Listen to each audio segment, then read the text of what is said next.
पाशुपत योग का वर्णन।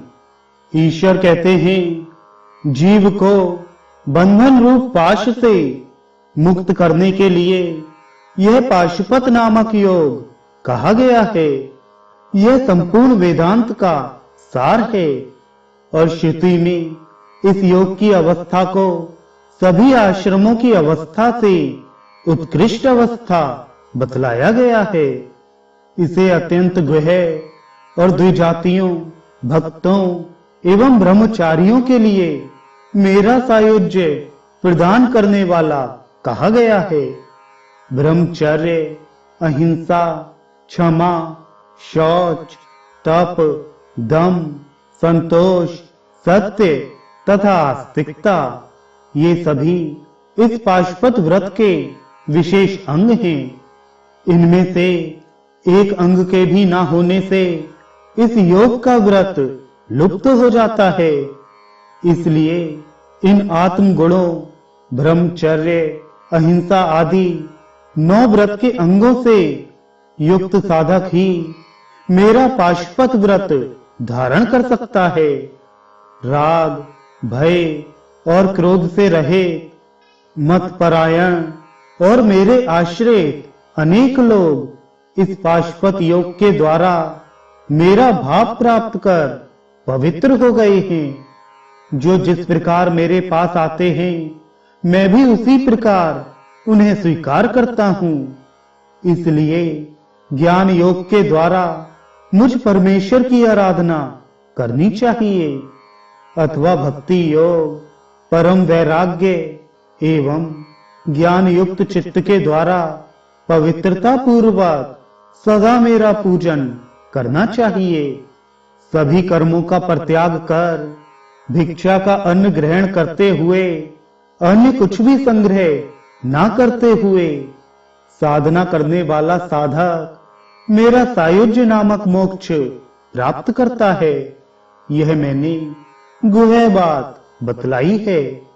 जो सभी प्राणियों से द्वेष ना करने वाला, मित्रता करने वाला, करुणा युक्त, ममता रहित और अहंकार से रहित है, वह मेरा भक्त मुझे प्रिय है।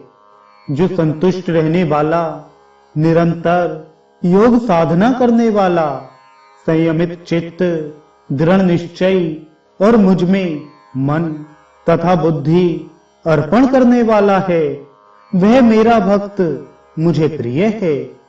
जिससे किसी भी प्राणी को उद्वेग प्राप्त नहीं होता और किसी भी प्राणी से जो उद्विग्न नहीं होता, तथा जो हर्ष, अमर्ष और भय से होने वाले उद्वेगों से रहित है, वह मेरा भक्त मुझे प्रिय है।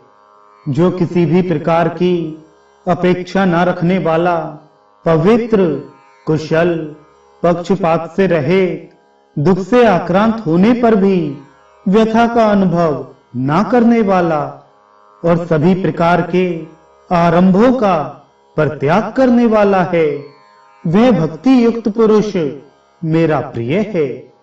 जो निंदा एवं स्तुति को समान समझने वाला, मननशील, जिस किसी भी पदार्थ से संतुष्ट रहने वाला, गृहशक्ति से रहित है, वह स्थिर बुद्धि वाला मेरा भक्त मुझे प्राप्त करता है।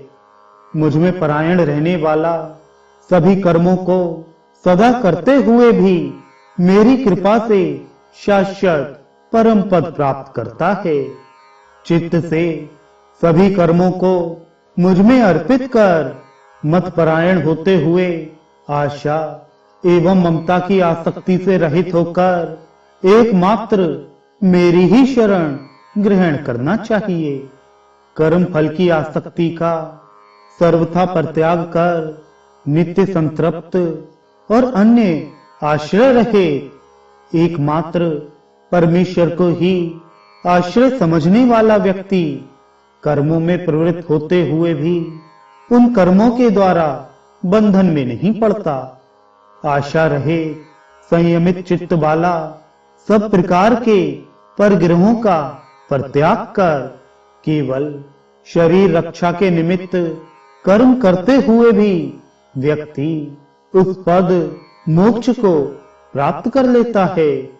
अनायास जो उपलब्ध हो उसी में संतुष्ट रहने वाले और सभी प्रकार के सुख दुख आदि द्वंद्वों से रहित रहने वाले पुरुष के द्वारा केवल मेरी प्रसन्नता के लिए किए गए कर्म संसार रूपी बंधन का विनाश करने वाले हैं।